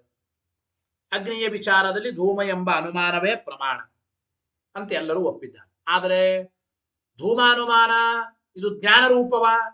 ಅನುಮಾನದಿಂದ ಜ್ಞಾನ ಹುಟ್ಟೋದು ಬೇರೆ, ಅನುಮಿತಿ ಅಂತ ಕರೀತಾರೆ ಅದನ್ನ. ಪರ್ವತೋ ಅಗ್ನಿಮಾನ್ ಎಂಬ ಅನುಮಾನಜನ್ಯವಾದ ಜ್ಞಾನ ಅನುಮಿತಿ. ಆದರೆ ಧೂಮಾನುಮಾನವೇ ಪ್ರಮಾಣ ಅಂತ ಅಂತೀವಿ. ಧೂಮಾನುಮಾನ ಇದು ಜ್ಞಾನ ರೂಪವ ಅಲ್ಲ. ಆದರೂ ಕೂಡ ಅಗ್ನಿಜ್ಞಾನ ಹುಟ್ಟಿಸ್ತಾ ಇದೆ, ಆದ್ದರಿಂದ ಪ್ರಾಮಾಣ್ಯ ಕಂಡಿದೆ. ಧೂಮಾನುಮಾನಕ್ಕೆ ಹಾಗೆ ಶಬ್ದದಿಂದಲೂ ಜ್ಞಾನ ಹುಟ್ಟುತ್ತಾ ಇದೆ ಅಂದ ಮೇಲೆ ಶಬ್ದಕ್ಕೆ ಯಾಕೆ ಪ್ರಾಮಾಣ್ಯ ಒಪ್ಪಲ್ಲ? ಶಬ್ದಸ್ಯ ಕಥಂ ನ ಸ್ಯಾತ್, ಶಬ್ದಕ್ಕೆ ಹೇಗೆ ಪ್ರಾಮಾಣ್ಯ ಒಪ್ಪಲ್ಲ ಅಂತ ಟೀಕರಾಯರ ಪ್ರಶ್ನೆ. ಇದರ ಜೊತೆಗೆ ಅಥ ನ ಧೂಮಾಧಿಕಮೇವ ಅನುಮಾನಂ ಕಿಂ ನಾಮ ತಜ್ಞಾನಂ. ಅದಕ್ಕೆ ನೀವೇ ಏನ್ ಅನ್ಬೇಕು ಮತ್ತೆ? ಹಂಗಲ್ರಿ, ನಾವು ಕೇವಲ ಚಕ್ಷುರಿಂದ್ರಿಯ ಪ್ರಮಾಣ, ಕೇವಲ ಧೂಮ ಪ್ರಮಾಣ ಅಂತ ಹಿಂಗ ಅನ್ನೋದೇ ಇಲ್ರಿ. ಕೇವಲ ಧೂಮಾನುಮಾನ, ಕೇವಲ ಚಕ್ಷುರಿಂದ್ರಿಯ, ಕೇವಲ ಇಂದ್ರಿಯಾರ್ಥ ಸನ್ನಿಕರ್ಷ ಇದು ಪ್ರಮಾಣ ಅಂತ ನಾವು ಅಂದೇ ಇಲ್ಲ. ಅವುಗಳಿಂದ ಬರುವ ಜ್ಞಾನ ತಜ್ಞಾನ, ಚಕ್ಷುರಿಂದ್ರಿಯ ಪ್ರತ್ಯಕ್ಷದಿಂದ ಬರೋ ಜ್ಞಾನ ಪ್ರಮಾಣ, ಧೂಮಾನುಮಾನದಿಂದ ಬರೋ ಜ್ಞಾನ ಪ್ರಮಾಣ ಅಂತ ಒಪ್ಪಿದ್ದೇವೆ. ಆದ್ದರಿಂದ ನೀವು ಕೊಟ್ಟ ದೃಷ್ಟಾಂತ ಸರಿ ಹೋಗೋದಿಲ್ಲ ಅಂತ ಇದ್ದಾರೋ. ಗೊತ್ತಾಯಿತೋ ಇಲ್ಲೋ?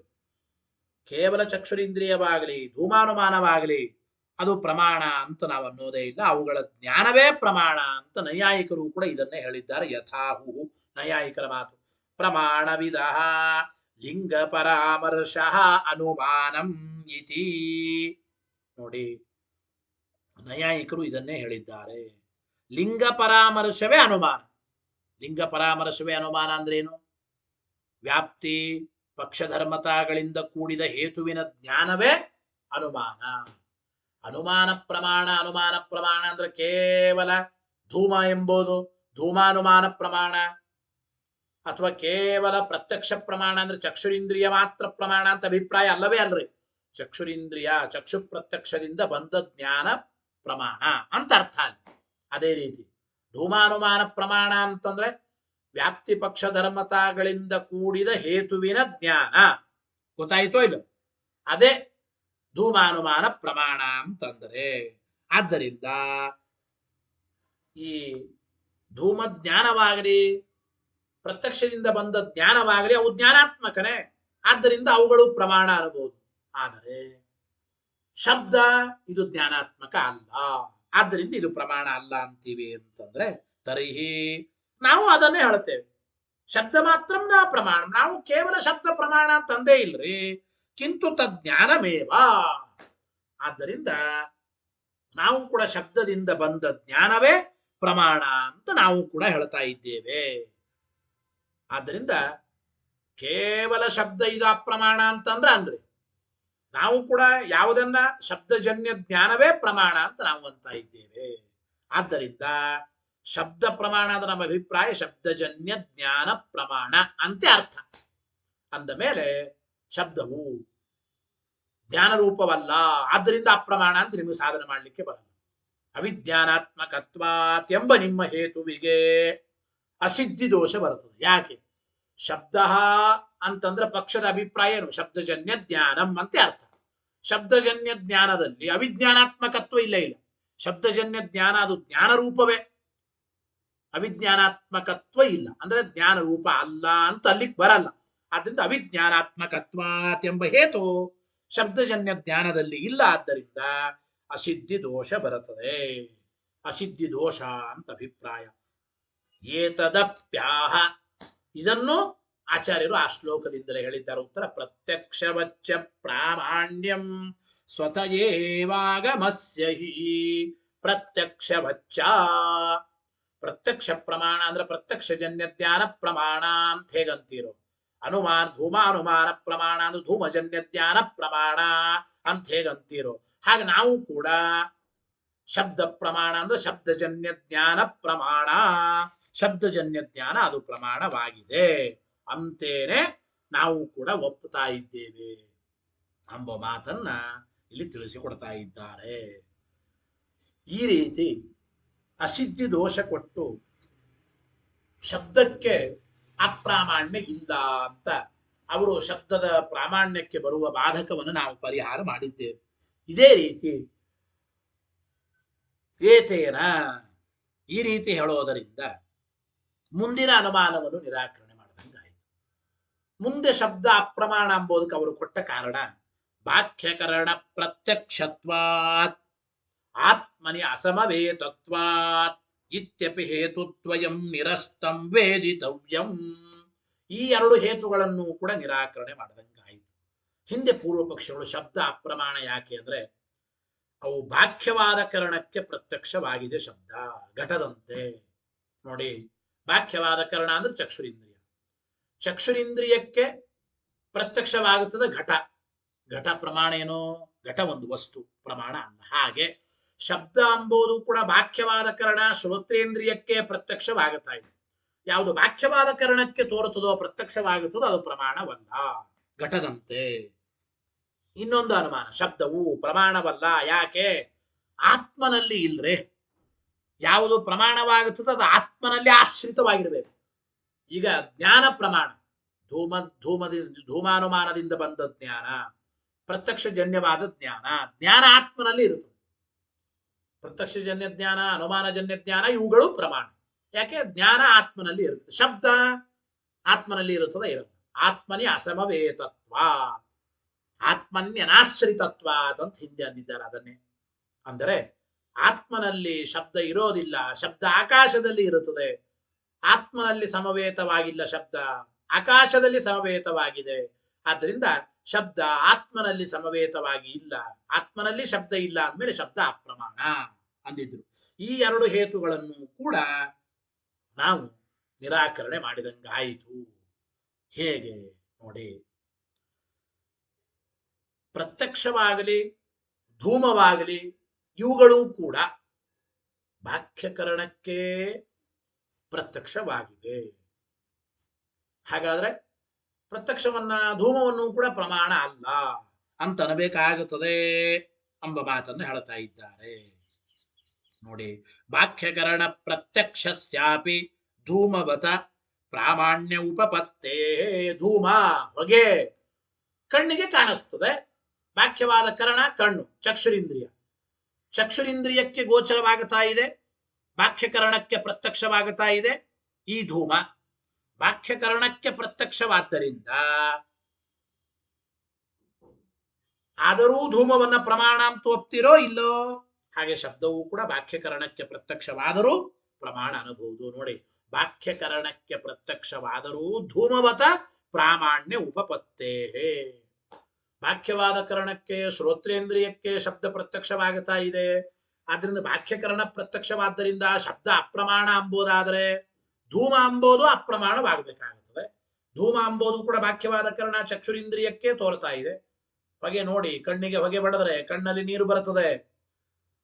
ಬಾಹ್ಯವಾದ ಕರಣ ಚಕ್ಷುರಿಂದ್ರಿಯ, ಚಕ್ಷುರಿಂದ್ರಿಯಕ್ಕೆ ಧೂಮ ಪ್ರತ್ಯಕ್ಷವಾಗುತ್ತಾ ಇದೆ, ಬಾಹ್ಯಕರಣ ಪ್ರತ್ಯಕ್ಷವಾಯಿತು.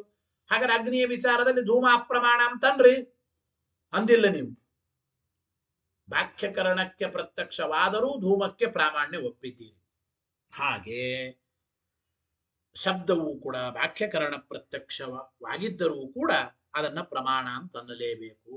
ಇನ್ನೊಂದು ಮಾತು, ಆತ್ಮನಿ ಅಸಮವೇತಸ್ಯಾಪಿ ಪ್ರತ್ಯಕ್ಷವತ ಅನುಮಾನವಚ್ಚ ತತ್ಸಂಭವಾತ್. ಆತ್ಮನಲ್ಲಿ ಇಲ್ಲ ಆದ್ದರಿಂದ ಅಪ್ರಮಾಣ ಅಂಬೋದಾದ್ರೆ, ಈಗ ಧೂಮನು ಆತ್ಮನಲ್ಲಿ ಇಲ್ಲ. ಧೂಮ ಹೊಗೆ, ಆಕಾಶದಲ್ಲಿ ಹೊಗೆ ಇದೆ, ಆತ್ಮನಲ್ಲಿ ಸಮವೇತವಾಗಿಲ್ಲ ಹೊಗೆ. ಪ್ರತ್ಯಕ್ಷ ಚಕ್ಷುರಿಂದ್ರಿಯ, ಇಂದ್ರಿಯ ಸ್ವಾಭಾವಿಕವಾಗಿ ಅತೀಂದ್ರಿಯ, ಅಂತೂ ಧೂಮವಾಗಲಿ ಇಂದ್ರಿಯಗಳಾಗಲಿ ಅವುಗಳು ಕೂಡ ಆತ್ಮನಲ್ಲಿ ಇಲ್ಲ. ಗೊತ್ತಾಯಿತೋ ಇಲ್ಲ? ಅಂದ್ರೆ ಇಂದ್ರಿಯಗಳು ಮತ್ತು ಧೂಮಾದಿ ಹೇತು ಇವುಗಳು ಆತ್ಮನಲ್ಲಿ ಇಲ್ಲದೆ ಹೋದರೂ ಪ್ರಮಾಣ ಅಂತ ಒಪ್ಪಿಯೋ ಇಲ್ಲೋ? ಹಾಗೆ ಶಬ್ದವೂ ಕೂಡ ಆತ್ಮನಲ್ಲಿ ಸಮವೇತವಾಗದೆ ಹೋದರೂ ಪ್ರಮಾಣ ಅಂತ ಹೇಳಲೇಬೇಕು. ಆತ್ಮನ್ಯಸಮವೇತಸ್ಯಾಪಿ, ಆತ್ಮನಲ್ಲಿ ಸಮವೇತವಾಗದೆ ಹೋದರೂ ಪ್ರತ್ಯಕ್ಷದಂತೆ ಅನುಮಾನದಂತೆ ಶಬ್ದ ಆತ್ಮನಲ್ಲಿ ಅಸಮವೇತವಾದರೂ ಅದಕ್ಕೆ ತತ್ಸಂಭವ ಅಂತಂದ್ರೆ ಪ್ರಾಮಾಣ್ಯ ಸಂಭವ, ಪ್ರಾಮಾಣ್ಯ ಒಪ್ಪಲೇಬೇಕು. ಅದಕ್ಕನಬೇಕು ಇಲ್ರಿ. ಅಲ್ಲಿ ಮತ್ತೆ ಪ್ರತ್ಯಕ್ಷ ಅನುಮಾನಗಳು ಪ್ರಮಾಣ ಅಂದ್ರೆ ಪ್ರತ್ಯಕ್ಷ ಅನುಮಾನದಿಂದ ಹುಟ್ಟಿದ ಜ್ಞಾನವೇ ಪ್ರಮಾಣ ಅಂತ ಅಂತೀನಿ ನಾನು. ಜ್ಞಾನ ಇದು ಆತ್ಮಾಶ್ರಿತವಾಗಿದೆ, ಜ್ಞಾನ ಇದು ಆತ್ಮನಲ್ಲಿ ಸಮವೇತವಾಗಿದೆ, ಆದ್ದರಿಂದ ವ್ಯಭಿಚಾರ ಬರಲ್ಲ ಅಂಬೋದಾದ್ರೆ ಜ್ಞಾನಾಂಗೀಕಾರೇಣ ವ್ಯಭಿಚಾರ ಪರಿಹಾರೇ.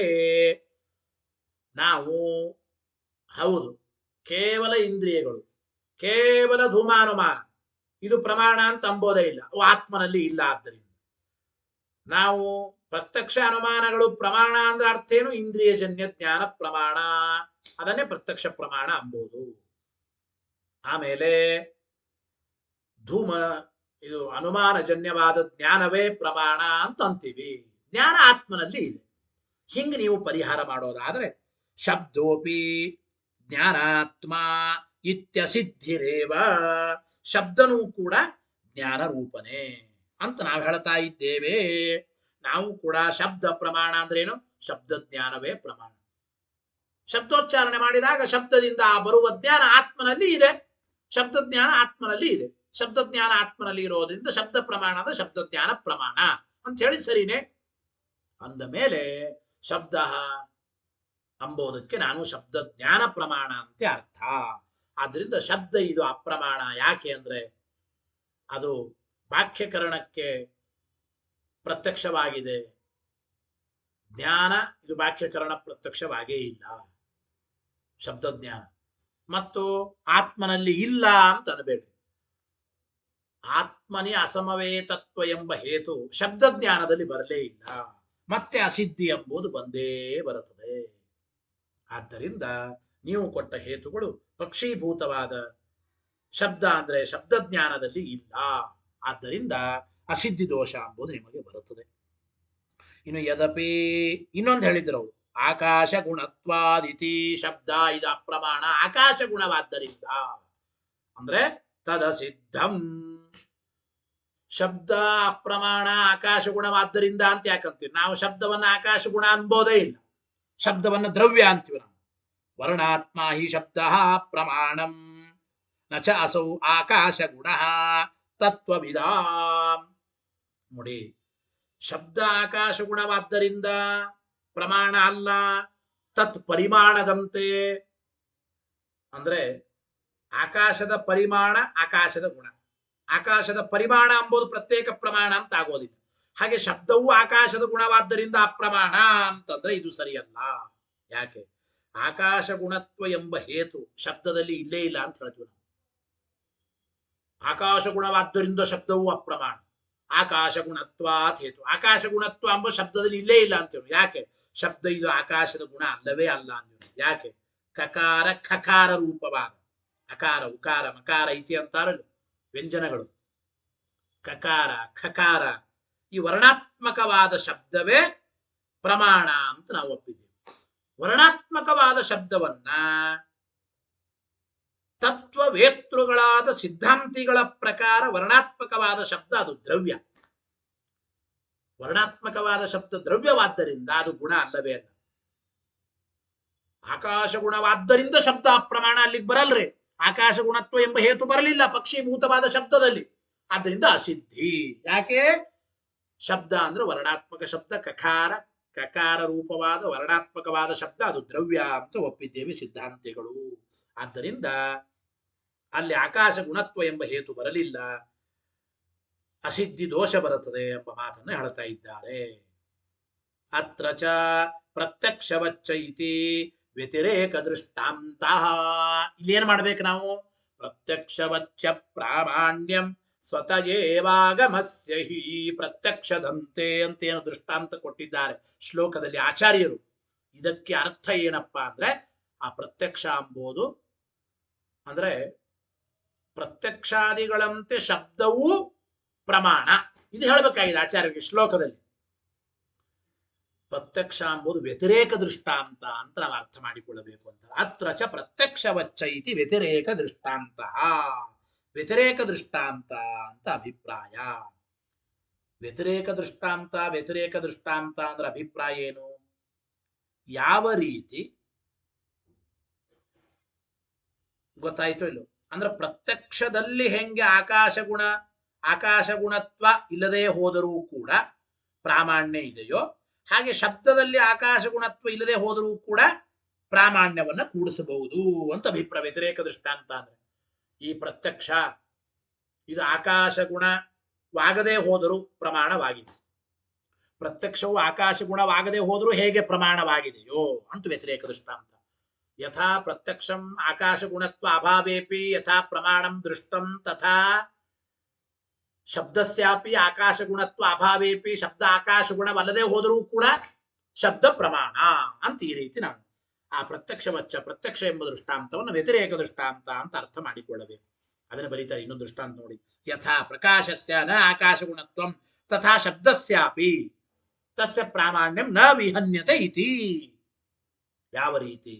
ಪ್ರಕಾಶ ಅಂದ್ರೆ ಜ್ಞಾನ ಅಂತ ಅಭಿಪ್ರಾಯ. ಗೊತ್ತಾಯ್ತು ಇಲ್ಲ? ಜ್ಞಾನ ಎಂಬುದು ಯಾವ ರೀತಿ? ಅದು ಆಕಾಶ ಗುಣವಲ್ಲದೆ ಹೋದ್ರು ಜ್ಞಾನ ಎಂಬುದು ಆತ್ಮನ ಗುಣ. ಪ್ರಕಾಶ ಜ್ಞಾನ ಇದು ಆತ್ಮಗುಣ, ಆಕಾಶದ ಗುಣ ಅಲ್ಲ. ಜ್ಞಾನ ಹೇಗೆ ಆಕಾಶದ ಗುಣವಲ್ಲದೆ ಹೋದರೂ ಅದಕ್ಕೆ ಪ್ರಾಮಾಣ್ಯ ಉಂಟು, ಶಬ್ದವು ಆಕಾಶ ಗುಣವಲ್ಲದೆ ಹೋದರೂ ಕೂಡ ತಸ್ಯ ಪ್ರಾಮಾಣ್ಯಂ ನ ವಿಹನ್ಯತೆ. ಶಬ್ದಕ್ಕೆ ಪ್ರಾಮಾಣ್ಯ ನಾಶವಾಗಬೇಕಾಗಿಲ್ಲ, ಶಬ್ದದ ಪ್ರಾಮಾಣ್ಯಕ್ಕೆ ತೊಂದರೆ ಇಲ್ಲ, ಶಬ್ದಕ್ಕೆ ಪ್ರಾಮಾಣ್ಯ ಇದ್ದೇ ಇದೆ ಆಕಾಶ ಗುಣವಾಗದೆ ಹೋದರೂ. ಜೊತೆಗೆ ಇನ್ನೊಂದು ಮಾತು, ಅಪ್ರಯೋಜಕಾಶ್ಚಯೇತೆ ಹೇತವಃ. ನೀವು ಹೇಳಿದ ಎಲ್ಲಾ ಹೇತುಗಳಿಗೂ ನಾವು ಅಪ್ರಯೋಜಕತಾ ಶಂಕ ಮಾಡ್ತೇವೆ. ಶಬ್ದ ಪ್ರಮಾಣಂ ವಿಷಯಾಭಾವಾತ್, ಶಬ್ದ ಪ್ರಮಾಣಂ ವಾಕ್ಯಕರಣ ಪ್ರತ್ಯಕ್ಷತ್ವಾತ್, ಶಬ್ದ ಪ್ರಮಾಣಂ ಆತ್ಮನ್ಯಾಸಮವೇತತ್ವಾತ್, ಶಬ್ದ ಪ್ರಮಾಣಂ ಆಕಾಶ ಗುಣತ್ವಾತ್ ಅಂತೇನೆಲ್ಲ ಹಿಂಗೆ ಹೇತು ಮಾಡಿದ್ದೀರಿ. ಈ ಎಲ್ಲಾ ಹೇತುಗಳು ಕೂಡ ಅಪ್ರಯೋಜಕತಾ ಶಂಕ. ಮೊದಲನೇದ್ದು ಶಬ್ದ ಪ್ರಮಾಣಂ ಪ್ರಮಿತ್ಯಜನಕತ್ವ. ಶಬ್ದ ಇಲ್ಲ ಪ್ರಮಾಣ ಜ್ಞಾನ ಹುಟ್ಟಿಸೋದಿಲ್ಲ, ಶಬ್ದ ಪ್ರಮಾಣ ವಿಷಯ ಇಲ್ಲ, ಶಬ್ದ ಪ್ರಮಾಣ ಯಾಕೆ ಜ್ಞಾನ ರೂಪವಲ್ಲ, ಶಬ್ದ ಪ್ರಮಾಣ ಯಾಕೆ ವಾಕ್ಯಕರಣ ಪ್ರತ್ಯಕ್ಷವಾಗಿದೆ, ಶಬ್ದ ಪ್ರಮಾಣ ಯಾಕೆ ಆತ್ಮನಲ್ಲಿ ಆಶ್ರಿತವಾಗಿಲ್ಲ, ಶಬ್ದ ಪ್ರಮಾಣ ಯಾಕೆ ಆಕಾಶ ಗುಣವಾದ್ದರಿಂದ ಅಂತ ಈ ರೀತಿ ಸುಮಾರು 6 ಹೇತುಗಳನ್ನು ನೀವು ಹೇಳಿದ್ದೀರಿ. 6 ಹೇತುಗಳಿಗೂ ನಾವು ಅಪ್ರಯೋಜಕತಾ ಶಂಕಾವನ್ನ ಮಾಡ್ತಾ ಇದ್ದೇವೆ. ಅಂದ್ರೆ ಹೇತುರಸ್ತು ಸಾಧ್ಯಂ ಮಾಸ್ತು. ನೀ ಹೇಳಿದ ಹೇತುಗಳೆಲ್ಲ ಇರಲಿ, ಆದ್ರೆ ಅಪ್ರಾಮಾಣ್ಯ ಎಂಬ ಸಾಧ್ಯ ಇರೋದು ಬೇಡ ಅಂತ ನಾವು ಅಪ್ರಯೋಜಕತಾ ಶಂಕಾ ಮಾಡಿದಾಗ, ಈ ಅಪ್ರಯೋಜಕತಾ ಶಂಕಾ ಪರಿಹಾರಕ್ಕಾಗಿ ನೀ ಅನುಕೂಲ ತರ್ಕ ಹೇಳಬೇಕು. ನಿನಗೆ ಯಾವುದೇ ವಿಧವಾದ ಅನುಕೂಲ ತರ್ಕ ಇಲ್ಲ. ವಿಪಕ್ಷೆ ಬಾಧಕ ಅಭಾವ.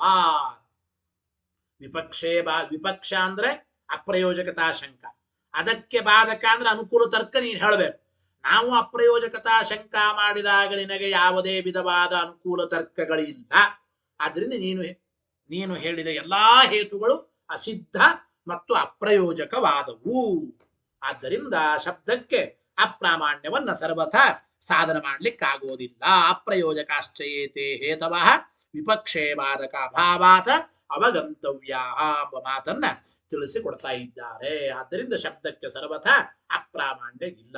ಇನ್ನು ಮುಂದೆ ನಾಳಿನ ಪಾಠದಲ್ಲಿ ಶಬ್ದಕ್ಕೂ ಪದಾರ್ಥಕ್ಕೂ ಸಂಬಂಧವೇ ಇಲ್ಲ ಅಂತ ಅವರಂದಿದ್ರು.